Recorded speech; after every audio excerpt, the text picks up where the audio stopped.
Well, hello everyone, and welcome back to Adrian's Digital Basement 2. On today's video, we're going to be taking a look at these two 4x3 LCD monitors. Ever since seeing the video on V Westlife's channel about a really good LCD monitor that he managed to find that supported pretty much every input format, I've sort of been on the lookout for something similar here. For those of us who are into retro computers, these types of monitors are actually a really good solution for a problem of how to hook up your old retro computers to a display. Not everyone is lucky enough to have access to good quality working CRTs, not to mention those things are really big and bulky, even small 13-inch versions, and these monitors offer a good solution to something that's very light, very thin, and should be hopefully pretty reliable. Now, as you can see, both of these are 4:3 aspect ratio, which is perfect if you're talking about using it with retro computers. And from a size perspective, this Sharp unit on the right is 15 inches. And this one, which is a Magnavox, which is a Philips consumer technology brand for the United States here, is also 15 inches. In this video, I want to do a little bit of a shootout to see which of these two monitors is actually better for my use case, which supports more useful modes and has the least number of compromises. So first things first, let's just take a closer look at each one of these and then we'll get to the testing. All right, the first monitor we're going to take a look at is this Sharp monitor here. It's 15 inches in size. It has a sticker here that says EDTV or Enhanced Definition Television. Looks like someone tried to peel that off at some point and was unsuccessful. Over on this side, we have probably a room light sensor, an infrared sensor, and then a couple of LEDs and a headphone jack. Looks like it's got either stereo speakers or a mono speaker down here at the bottom. A black bezel around the LCD that isn't too large, so that's nice. And at the top right here, it has Sharp Aquos branding. The monitor's base on the bottom isn't too big. It does stick out on the back a little bit. Does this have tilt capability? Yes, it does. Has a little bit of tilt range, not a lot, but that's something. You'll notice here on the side, it's got AV input, so video and audio. On this side of the monitor here, we have a DC barrel jack input. We have an audio input for the component video input here. I don't know if this supports 480p or 480i only. We'll test that. We have an RF input, so this will be an analog tuner. And then we have another video input with audio and an S-video jack. Almost certainly the S-video jack is switched, so when you plug something into it, it disables this video input, and these audio inputs work for whichever one you happen to be using. You'll see here on the back a convenient carry handle, which is pretty nice, and they have it actually screwed into the VESA mount. So I could theoretically steal this off this monitor and stick it on something else if it has the normal VESA mount screws. A quick look at the back of the monitor shows that it's a liquid crystal television, model number LC-15S4U-S. It runs on 12 volts, 31 watts, and I don't see any indication of when this monitor might have been constructed. Here's a nice little touch though. There is a signature of the designer of this particular TV. Right off the bat, one thing that is missing from this particular set is there are no digital inputs, so there's no DVI and there's no VGA input, which limits the use of this with computers. This is simply going to be good for watching analog sources, and that's pretty much it. Let's pop this cover off here to see what's behind there, and it appears to be a programming connector of some kind, probably I2C or something like that. There's a little header in there, or maybe for calibration. The last thing I want to point out with this Sharp monitor is, since I don't have the remote control, it's nice that it has a full complement of inputs on the top, which allows for easy access to the menus and stuff like that. This is the power supply for the Sharp monitor. It is the original. It does have a normal DC barrel jack on here, so you could replace this relatively easily. This one is 4.7 amps. If you happen to get one of these and you don't have the original power supply, just use any old 5 amp, 12 volt power supply. Should work without any issue. If you're one of my viewers who's watching this video from outside North America, it's quite possible that this particular set was never sold, or at least in this form, outside of North America. Perhaps in Japan they had an identical model or near similar model due to the fact that Japan has NTSC as well. These types of sets, which I think I'll just call hybrid set, because obviously we have an LCD screen which is digital, but all of the inputs on the back of this thing are purely analog. These are really popular in the early days because people wanted to upgrade from their old boxy CRTs, like this one right here, to go with something that's slimmer and lighter and easier to move. And they went with something like this. But the truth of the matter is though, that analog to digital conversion, especially on these earlier sets, it just wasn't that good quality. And you almost never got very good picture quality on these compared to using your old CRT. It was always like a little bit of a letdown. but I think people were willing to make that compromise due to the fact that these were so much thinner, lighter, smaller, used less electricity, stuff like that. Moving on to the next monitor here is the Magnavox. Now obviously from a styling standpoint, this one's a little bit different with the speakers on the right and the left, which is funny, it exactly matches my Toshiba TV back here. So we can guess that this is from around the same time period. Maybe it was the early 2000s. As I mentioned earlier, by the time this monitor was made, Magnavox was just a brand of Philips Electronics. And pretty much anything that Philips sold in the US that was a display, as in as a TV or monitor or whatever, was sold under the Magnavox brand name. But it wouldn't have been totally unusual to have something that's exactly like this TV branded as Philips and sold elsewhere in the world. And down here on the bottom right corner, we have the infrared receiver, possibly a power LED back there, and then it actually has the power button right here. The base of the monitor is similar, just a little bit wider than the one from that Sharp monitor, although the back is a little less large. You can see here, this monitor also does support a certain amount of tilting, although it's very stiff. And let's see, the actual range, I don't know. It's basically the same. Taking a look at the ports, starting on the side here, we have composite video, we have audio input, and we have S-video, and almost certainly the audio jacks are shared between these two video inputs. We have the RF input, that'll be analog almost certainly. Does look like there probably was some kind of cover that covered up this area here, maybe for wire management, and that is gone. I don't have that cover anymore. But wait, those aren't the only ports we have. We have also component video input, plus we have audio jacks as opposed to 3.5mm like on the other one. But we also have a VGA input jack along with 3.5mm for audio input.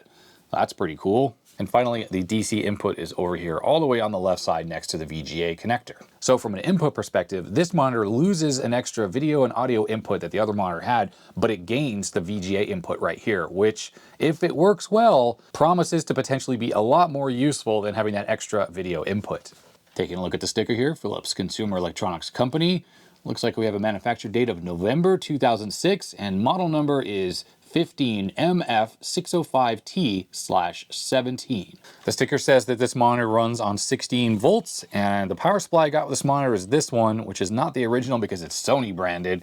But unlike most Sony connectors, this has a normal 2.1mm DC barrel jack as well, center positive. So if you are missing your power supply, you don't need anything special to use this monitor. I did get the original remote for this monitor as well, and it does seem to offer a few things that I didn't know this monitor would have. Picture-in-picture, so potentially you can look at one of the RF inputs and a video input simultaneously, format, sound, picture, sleep timer, all the usual stuff. Luckily, there are no batteries in here and nothing has leaked. Well, that's excellent. Both of these monitors have a matte surface, so they're not glossy, if you care about that. All right, now it's time for some testing. Let's do some head-to-head comparison with these. I'm gonna have to plug one in and then plug the other in and then give my assessment of them. But I created myself a little chart here to help out. Do they support PAL? Do they support progressive scan on the component inputs? Do they have lag? They're gonna have lag, but how bad is the lag? Do they support 240p natively? Do they support 80 column text over the composite video? VGA, I want to test the VGA on this one, because it has VGA. Let's see how capable that is. I'll hook up a PC and see if it supports all the different modes and if it crops the text and how the scaler is and stuff like that. So yeah, let's get started with this. For testing the composite video inputs on both of these using a computer, I'm going to be using the Commander X16. The reason why is because you can selectively disable the color burst, which gives you a monochrome signal. And I want to see if disabling the color burst gives you improved sharpness on the text. You can also switch between 240p and 480i, so interlaced and non-interlaced, on the composite video. So it's very flexible with regard to all of that. Okay, first things first, let's take a look at the menu here. I'm using a remote, but you can navigate this entirely from the buttons on the top without any issue. So picture mode, looks like we have some presets in here, but you can go to personal, and then you can set brightness, color, contrast, sharpness, tint yourself. It's all pretty run-of-the-mill in here, but it seems like a sharpness setting of 19 is possibly the best. The text is not great. The scaler is just not perfect. If you were looking at this on something like an RGB to HDMI or on something that had a really sharp upscaler, you'd see really clear definition in all of these letters here, and we're just not. It's definitely far from terrible, but I think you should be able to tell here that some of the letters look just a little misshapen, like the 4 and the H has a little extra notch in it there.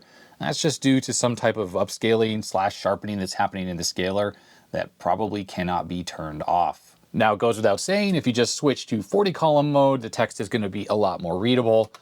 And hitting F5 here turns on the color burst output. So if we go into here, we can actually set different colors and stuff, and that is working properly.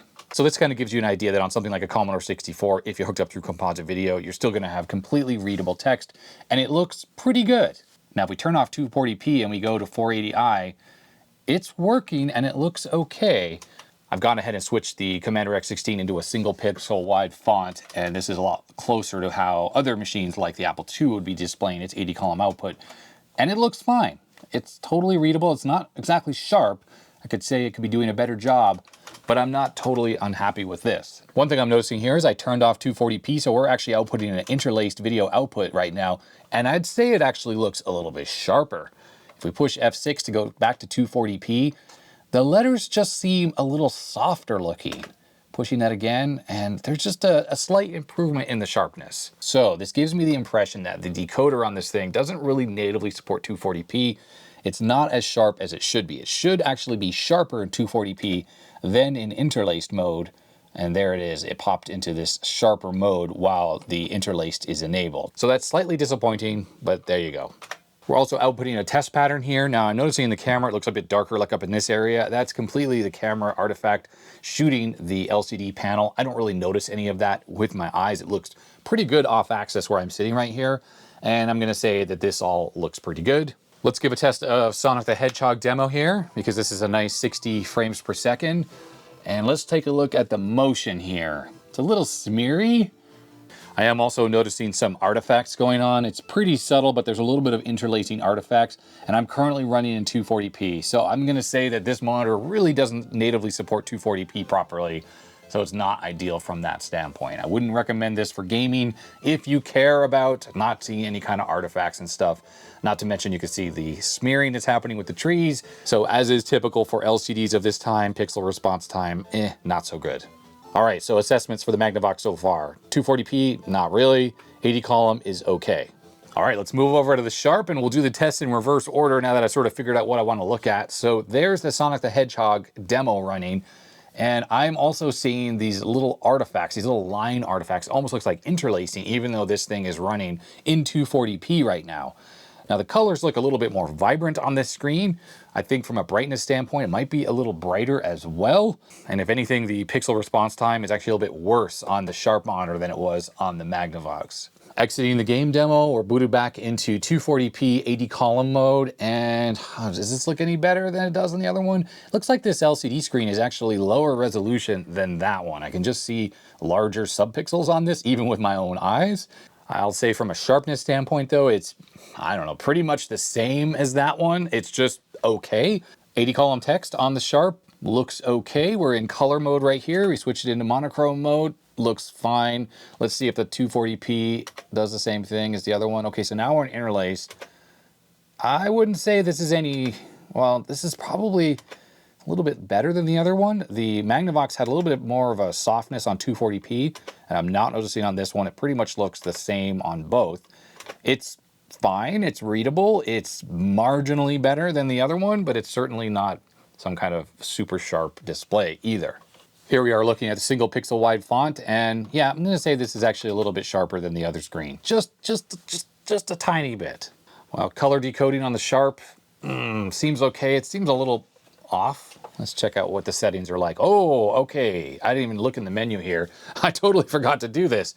So we're in dynamic mode, which could result in a little bit of ugliness. Let's see, how do I reset the monitor here? Reset standard values. The menu seems a little nicer in this. All right, I guess dynamic is the default. All right, here are the various menus available: dynamic, dynamic fixed, and standard. Oh, I don't know what to use. Movie, game.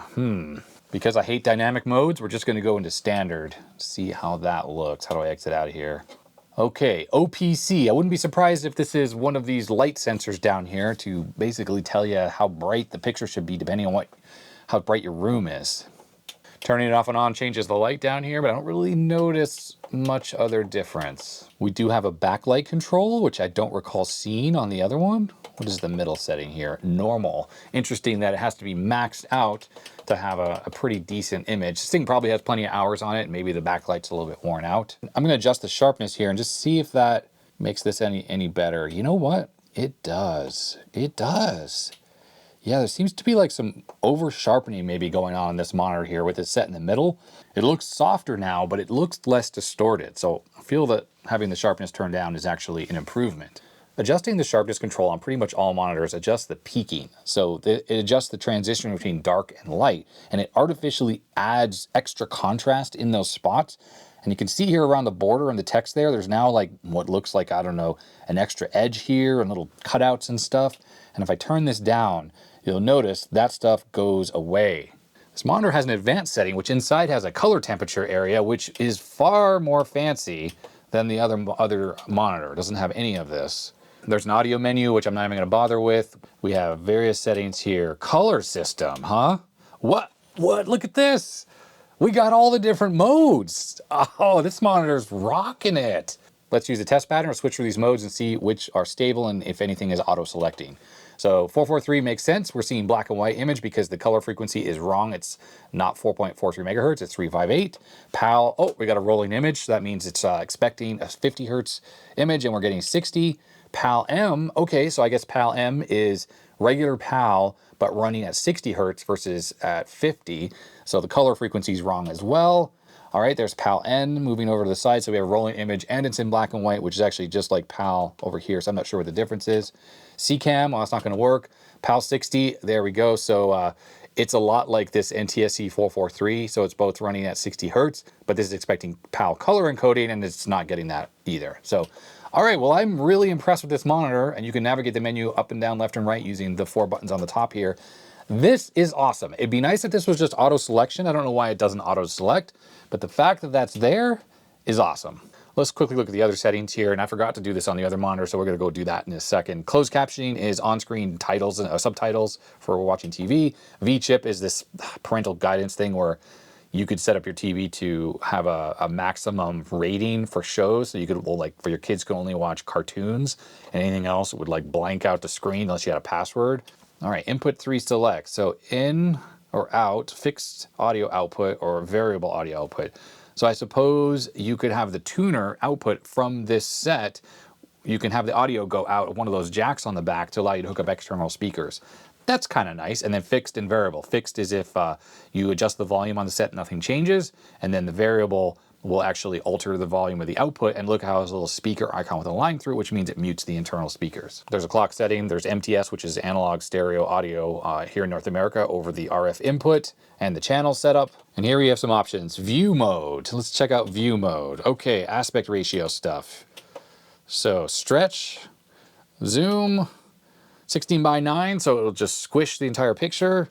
4:3. Audio only, I guess if you just want to use this for music playback and turn off the screen. Blue screen almost certainly will make it where if you don't have a video input that's valid, it will just give you a blue screen like a VCR would do. I like to keep this off so I can kind of see what's going on with the picture. Wake up timer, sleep timer, no signal off, so I guess it turns off if it has no valid signal for a while, which seems to only have an on-off setting, no actual timer. It'd be nice if I could set a number of how long it would take. And no operation off. I assume it means if you don't like touch anything on the set, it will eventually shut itself off. And finally, we have picture flip. Okay. These settings are pretty cool. So obviously if you have this thing mounted on an arm and the monitor is rotate 180 degrees, you would pick this rotate option here. So that way it would have the correct, well, it wouldn't be flipped, the image. But I don't really know why there's upside down and mirror, because the only reason why you'd want to use these if you were looking at this in a reflection of a mirror, which seems a bit strange. Why is that there? But the fact is it's there, pretty cool. Let me plug the X16 back into this monitor. I just want to look through the rest of those menus there because I forgot to check out any of the extra settings. I'm noticing the backlight on this Magnavox monitor is a little bit brighter than it is on this Sharp one here. So there is that. There's some smart sound audio stuff in here, which I assume bass treble balance, stereo mono, virtual surround on off, and then automatic volume leveling on and off. We have some features here. Let's take a look at this. Source, AV, S-Video, HD, PC. HD, so that kind of implies this thing will support progressive scan. Picture format, expand, sort of stretches the image. There is a compress, which brings in the top and the bottom. There you go. You see there's a bit of a border now. There is a picture alignment area, which we can't access right now. I'm assuming that's there for the VGA mode. Auto lock. Okay, movie ratings, TV ratings. Yeah, this is similar to that V-chip stuff on the other one. Closed captioning, this is the subtitles that can pop up. And lastly, there is the install menu here, which seems to have language, factory reset, and some tuner stuff, which we can't use because we're on an AV input. I'm pushing the picture-in-picture button on the remote, which doesn't seem to do anything, so that's a bit disappointing. Looks like from an input standpoint, we're on AV input right here. I push it once and now it says S video, so that means that it's not auto-selecting whether you have S video connected or not, even though they both share the same audio input. We have HD, which will be the component inputs, and PC, no video input, and then we have 5, which will be the tuner. I plugged this antenna here into the tuner and it's picking up my little local RF modulator without any issues there. I mean, ignore the fact that it's staticky. I just don't have a very good antenna connected to the RF modulator.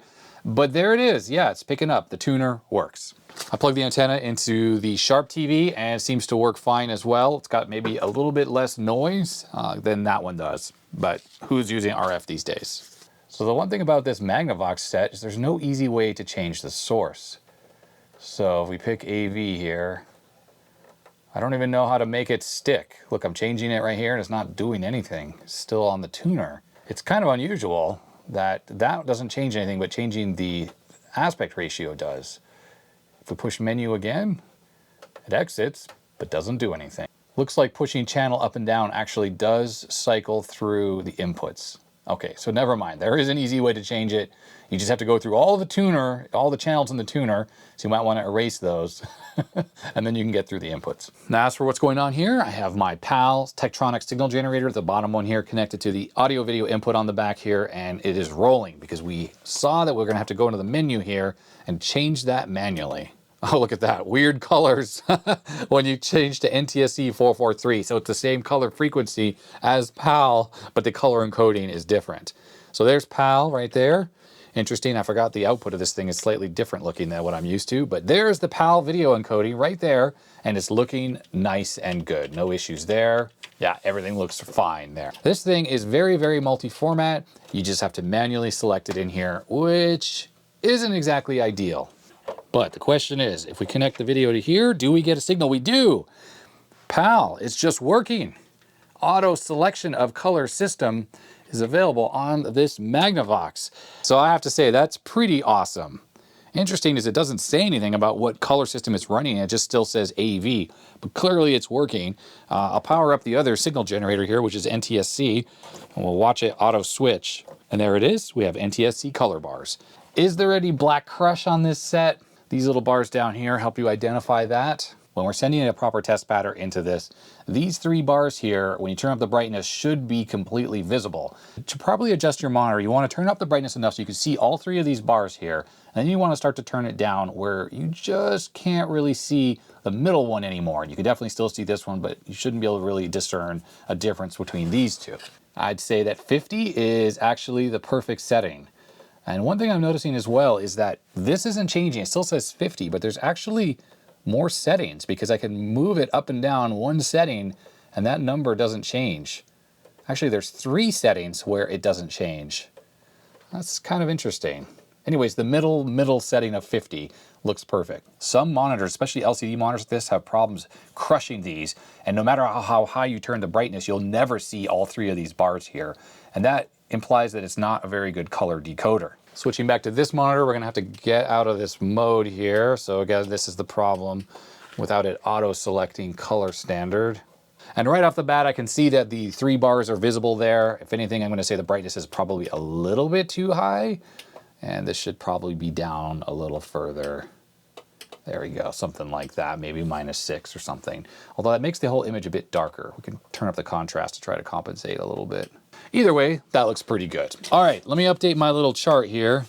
So what we have is 80 columns is just okay, but with a plus, that's for the Sharp. So it's a little bit better, I'd say, and it's just okay on the Magnavox. And then for 240p, I'm saying not really for both monitors, but I'm giving it a plus on the Sharp. It just seems to actually do a slightly better job, but it's very minor. And then PAL is yes, and in fact it supports all different modes on the Sharp, but you do have to manually select it. But the Magnavox auto-selects PAL mode, which is fantastic. And to be honest, it might auto-select and probably does auto-select all the other modes as well. Usually if it supports PAL and NTSC, it can support all those other modes, CCAM and stuff like that as well. So both these monitors are equivalent, but I do prefer the auto selection of this one. At the beginning of the video, I mentioned that these types of monitors have compromises to them. And this is what I'm talking about. This one auto selects the video mode, so that's a plus. This one has a brighter picture, so that's a plus. But then this one here seems to have better 240p and text mode display. In fact, when I turn the sharpness down, it gets rid of some of that artifacting, which is a little bit displeasing to look at. Although the difference here is pretty minor. This one also seems to be a little bit more smeary with motion than this one. I'm going to write that down on my sheet here so I can do my final conclusion at the end. All right, next up we have a lag test, and I have this flashing image going into both the CRT that's behind the monitor and the monitor itself. So any kind of lag is going to show up because the CRT is going to show it first because there's no lag. It's a direct connection to the CRT versus this thing, which obviously does have some lag. It looks pretty good. But that looks like to me maybe one frame at most. Some of the really bad scalers on these types of monitors can introduce multiple frames of lag, which is really distracting if you're trying to play any kind of 8-bit game on one of these monitors. All right, with the Magnavox monitor connected, we can see that there's a substantial more amount of lag on this than there was on the Sharp. Definitely more laggy. We'll have to count that up in video editing, but as you probably can see watching the video, only pay attention to when the image changes from black to white and ignore this auto iris, auto exposure that's going on with my camera. That is not happening in real life. That's just in the video. But yeah, you'll see this thing comes on a little bit later and goes black a little bit later than the CRT. All right, so my little chart is taking shape. So we have lag now on here. I'm going to put it as not bad for the Sharp, but worse for the Magnavox. I won't know until I do video editing, until I can count up those frames. But yeah, it's definitely worse on this monitor. So I have my Samsung DVD player up here connected to the component inputs on the back of this set, and we have a good image, except the colors are completely wrong. I think this is entirely a problem in the menu on the player. I think I have to switch from S-Video to component. Yes, so there it is, 525i, and it looks pretty darn awesome there. Let's see about progressive. I think this thing does, there it is, progressive. And it says 480p popped up in the top there. Let's switch back. So we have S-Video, it says 480i right up there. Maybe that was showing up before and I didn't notice it, switching modes. And there it is, 525i, and yeah, that looks really good. The text is very sharp. I'm not seeing any issues at all. All right, here we are on the Sharp. There it is, 525i. It's looking good. I'm gonna say like the image looks overall a little over sharpened. And no wonder, going into the menu here, it's back to dynamic mode. So I guess the picture settings on the Sharp are actually specific to each of the inputs and they're not shared across all the inputs. All right, that looks pretty good. I mean, we're in interlace mode right now. Let's switch to progressive. See if this supports it. It does. It does. All right. And in here, it's looking really good. It's all sharp. I don't see like a lot of artifacting or artificial sharpening going on. That looks pretty good. Switching back to S-Video, same problem. Of course, the color encoding is completely wrong for component video, but it does show that this monitor does support both modes without any issue. All right, I have my old Sony Blu-ray player here hooked up. Remember when Blu-ray players actually had component analog outputs that could go up to 1080i, I think? Yeah, those days are long gone. All the copy protection and stuff, they don't want that to happen anymore. But yeah, this one can actually output analog signals at high def. We're gonna scroll down to output video format, which I'm assuming is, yep, there it is, component video. Okay, so we're in 480i right now. We have 480p, which we know works because we were just looking at it with the DVD player. There it is, working. But the question is, when we go up to 720p, what's gonna happen? Not compatible with this video signal. Wah, wah, wah. With the Magnavox connected, let's go to 720p on this one. And this one appears to work. So I guess this HD TV thing on the top here is for real. 720p. Of course, it's funny because it's in 720p on a 4:3 screen. All video that's sent over 720p is always 16:9, so 1280 by 720. So it'd be nice if this monitor went into like a letterbox format automatically, but you could obviously go into the menus. I think that was an option in there. Let's try 1080i, which it's generally the highest supported format. And there we are, it's working at 1080i. All right, so this thing definitely has better component inputs with a broader range of resolutions supported. How useful that is really over just 480p, which both of these support, yeah, you know, it's debatable, but it does support these higher resolutions, so that's good. Now, first thing I'd like to try on this set is I want to see if this little adapter works. This goes from HDMI to VGA. I'm going to plug this into the Blu-ray player here, and let's see if this thing can output all these different resolutions here over HDMI, including 1080i, and if this thing can receive those signals properly over the VGA input. I'm going to switch this to the PC input. No video signal. Now on the Blu-ray player, if I try to switch this to HDMI, it's not letting me select it. Now, there's a couple reasons for that. HDMI devices can be powered off the HDMI connector itself, and not everything actually does that, especially older stuff like this. The particular adapter I just plugged in the back is self-powered off the HDMI port, and I think this player is not powering up. So I have another one here, which I got, that has a little USB cable on here, and this can be powered up externally. Let's try this one. Okay, what's weird is I have it connected on the back, but it's not powered up yet, but it looks like HDMI is now selectable. So that's unusual. Let's try 720p. Okay, now we're still hooked up through the component connection on here, right? And there it is. So this is the VGA input right now, and it is working. We have a working image. Now what's odd here is I was going to use this little power bank to power up that adapter, and this one doesn't have an input on it, so I'm not using that one now, but it's working obviously without this being connected. I'm still going to connect it anyways. Let's just see if that changes anything at all. No, no image. It didn't get brighter or change in any way. So I'll just leave it disconnected because it doesn't seem to be needed. All right, so with that adapter connected to the back, can we set this to 1080p and get 1080p through the VGA input on this thing? Let's see. Aha!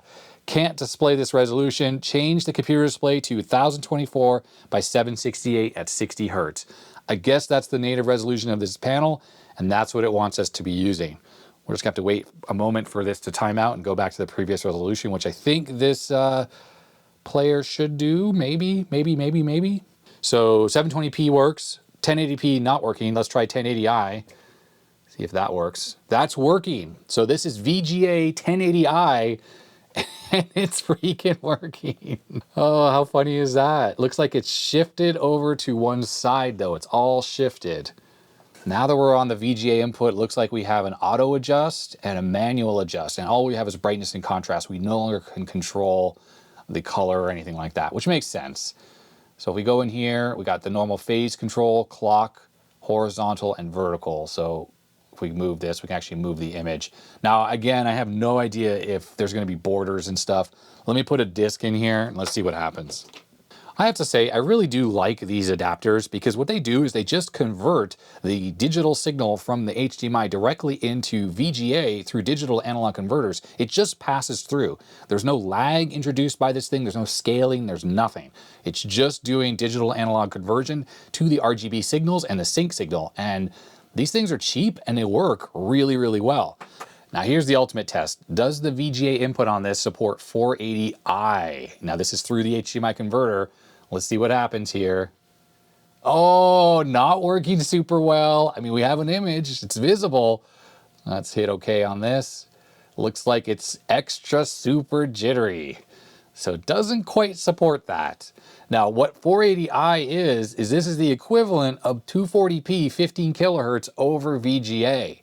So yes, if you hooked up your Commodore Amiga or anything else that was running at 15 kilohertz to the VGA input on this monitor, it nearly works. What a shame. It's so close to working, but not quite. It looks like it's got some terrible jitter going on. Now, if we switch to 480p, it's going to work perfectly because this is like 640 by 480. There it is, nice and sharp now. And there it is, looking fantastic. There it is, and it looks really good. In fact, it's not upscaling anymore, so it could look a little bit better, to be honest, if we had it in something like 720p. Looks like the image is shifted over just a little bit. There's a little bit of a border over here, but we know that we can go into those menu settings and adjust it. And things are looking really good here. It's a low-res DVD, so we're not expecting it to look perfect, but it is absolutely working. We are back in the Commander X16. This monitor here is connected through composite, so that's why we're seeing this. The VGA connector on this is connected to the VGA output on the X16. While the X16 is outputting composite video, it doesn't output a VGA signal, and I notice this monitor goes to sleep.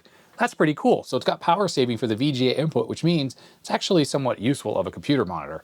Now, if we go into menu here and we switch to VGA, hit F1, that's going to look screwed up. This should come to life here, and there it is, a nice, sharp, and vibrant signal. That is cool. So if we hit T for test pattern, there it is, looking really good. This is normal and expected when you're outputting VGA. The composite and the S-video outputs don't work properly. So I'm just going to turn that monitor off. This looks really, really good. Very sharp and as expected. Now let me go in here and pick auto adjust. And let's see if it can fix this little bit of a border that's over there. And yes, it did. It worked well. So we hit store and we exit out of there. And now the image is taking up the full screen. And I know the camera is doing a terrible job at showing how the colors look right now, but they look really good and vibrant and pretty accurate to me as well. So no issues there whatsoever. Now, the reason why I wanted to hook up the X16 is because the X16 is a really good tool for testing if things support 15 kilohertz video output.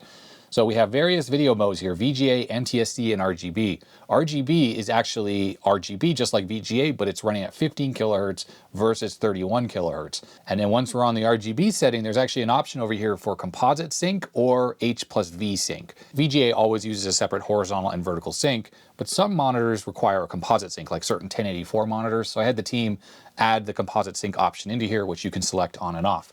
So let's try changing this to RGB and see what happens here. We got a black screen. Okay, so it's totally not working. So I'm going to go back to VGA here. Now this could be a sync problem, and I can't remember which option is which. So it's either F5 or F6 to change the sync. It's F5 for composite sync. So if I turn on composite sync, we get nothing at all. This monitor definitely requires horizontal and vertical sync. But we're seeing the exact same jitter problem here where it's jittering really badly on the 15 kilohertz video input. So this confirms what we saw with the Blu-ray player, that the 15 kilohertz RGB input on the VGA jack just does not really work properly. It kind of works, but not quite. Let's change to 240p just for fun. F6. I think that's going to result in nothing as well. Oh, wow. That's a fun effect, isn't it? That is quite funny looking. Look at that. So I am shocked at that. I don't know if that's bad for the LCD panel, so we won't run it like that very long. But we switch back to VGA, and there we go. We got a perfect rock solid image. Let's try running the Sonic demo, and let's just look at how that blur looks on the VGA output. The motion blur actually seems better on VGA than it does over composite. That's interesting, actually. Now you can get around this limitation of not having 15 kilohertz RGB if you have component inputs on your monitors, like these two do. You just need to buy something that converts from the RGB to component, and I showed a little adapter that I have that I bought a number of years ago that I used with my Toshiba TV back there. I recently did a repair video on that thing, and in that video I show the adapter close up. It's something I bought from, I think, New Zealand. I don't know if it's available anymore, but I assume others of that type are available. And with an adapter like that, you'd be able to use your 240p and 480i sources that are RGB output on these monitors with all the clarity and color resolution that you would expect, and it would look really good as well. There would still be the same limitations that we already identified that are on my little sheet here when it comes to the not so great 240p support that these monitors have, but it is an option for you. Here we are looking at the Commander X16 over composite video with the color disabled, and we're looking at the 1 pixel wide font. The font is actually a little bit more clear and readable than it was before. And what I did is I connected that composite video signal to the green jack on the component input. The component video input standard on all these monitors and TVs, the green jack is just the Luma signal, which is only the brightness. It contains no color information. The other two jacks represent color difference inputs, and we can ignore those by hooking up a composite video signal directly to that green jack. And that should offer the sharpest text on any monitor that you're using, whether it's a CRT or one of these LCDs. And that's because the Luma signal on the component input is designed to have high resolution images sent into it. So it doesn't do a bunch of analog filtering on the composite video input, which would normally be happening on the standard yellow input jack on your set. And now looking at the text on this monitor, it looks pretty good, and I don't see a lot of extra artifacting. And this would work on any machine, like the Apple II or whatever. Plug it into the component video input on the green jack, and you're gonna get pretty sharp text, even on a color monitor. This is very similar if you took a Commodore 1084 and you connected the composite video from an Apple II into the Luma jack of the Chroma Luma input, the S-video type input that are on those monitors. That would give you much sharper text than if you took that same cable and plugged it into the composite video on the back of the 1084. There's a lot more filtering on the composite video jack than there is on the Luma Chroma input, and that is no different here with component. Now this is odd. I plugged this same exact composite cable into the yellow jack on this monitor, well, and we got no image. But switching to the AV input, so that's the regular composite input, it is working. The only thing I can think of is maybe I need to unplug the VGA cable. Let's try that. Okay, the VGA cable's unplugged. Yeah, that made no difference whatsoever. So this is unusual because I just assumed it would be just like this monitor and every other monitor, that if you plug composite video into the Luma jack on component, it works. And we saw through the DVD player or the Blu-ray player, it was supporting 480i as well, which is what we're looking at here. Oh, maybe it doesn't support 240p through this mode. So if I hit F6 to switch from 240p to 480i, there it is. The image is working. And if I turn on the color, well, that's obviously not going to work because you can't put color through the Luma jack. But that's the limitation of this monitor, is it supports only 480i through that component input, and you cannot do 240p. So scratch what I was saying about using your Amiga or other 15 kilohertz device through the component input on this monitor. It would work fine on this one if you use one of those RGB to component converters, but we now know this thing is limited to 480i on that component input. So I guess if you have a game console that always outputs 480i through RGB with a converter, it would work, but that's pretty limited. Certainly on a CRT like the one I have back there, no issues with that. And obviously this Sharp is also more flexible. Kind of lame, kind of lame. All right, so my little sheet is growing. So we have VGA, no, of course, on the Sharp. We already knew that. Yes, on that one there. Component video does support 240p on the Sharp. That's nice, but only 480i on the Magnavox. That's definitely a minus point. I have the Magnavox connected via VGA to my test bench here so we can look at some of the compatibility of some of the DOS text modes. These modes can throw some monitors for a loop because you have something like 720 by 350 and 720 by 400 at 70 hertz. Things like that can make it difficult for some monitors. But so far, so good.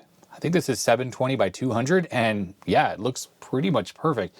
First mode to test is a 350 line mode, and it seems like to do this, it doesn't actually scale it all the way. It leaves a bar at the top and the bottom. That's okay. This is like basically like EGA compatibility mode. It's not used very often, but just know if you are using this EGA type resolution on this monitor, you're going to get bars on the top and the bottom. And then we have a 480 mode, which is 640 by 480. And again, it's shifted over to one side. It's almost like this thing doesn't auto calibrate itself every time the resolution changes. Let's see what happens if we do auto adjustment now. Can it fix that? Okay, perfect. It looks like it's really well aligned. Actually, if anything, the bezel here blocks a few of the pixels along the right edge. So it's like the panel behind the bezel is just mounted slightly off to the side, but that looks pretty much perfect, rock solid. Now the question is, if we exit out of this, go back to text mode, it obviously remembers the modes you're setting up because this one is still shifted over just ever so slightly to that side, which is how I left it. So let me just go do auto on this one now. And that looks much better now, so it's not cropped anymore.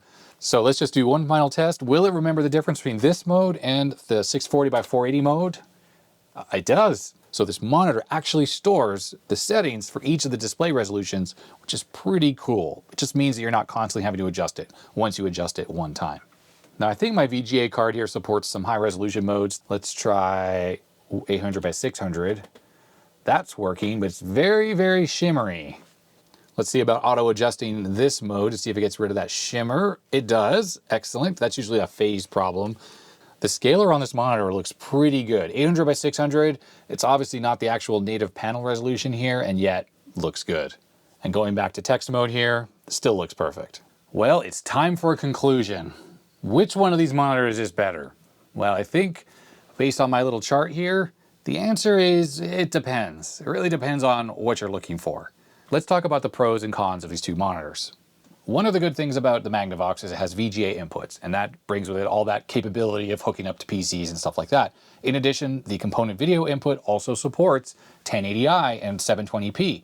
Another benefit of this monitor is it supports automatic format switching between PAL and NTSC. I'm assuming it supports the other modes, although I have no easy way to test those. Now for the Sharp, a couple positives about this monitor is the 240p processing seems a little bit better than it is on this one. Neither are that great, they're not perfect, but it's slightly better on this. It allows you to get the image a little bit less artifacty looking than this one, but actually it's not that big of a difference.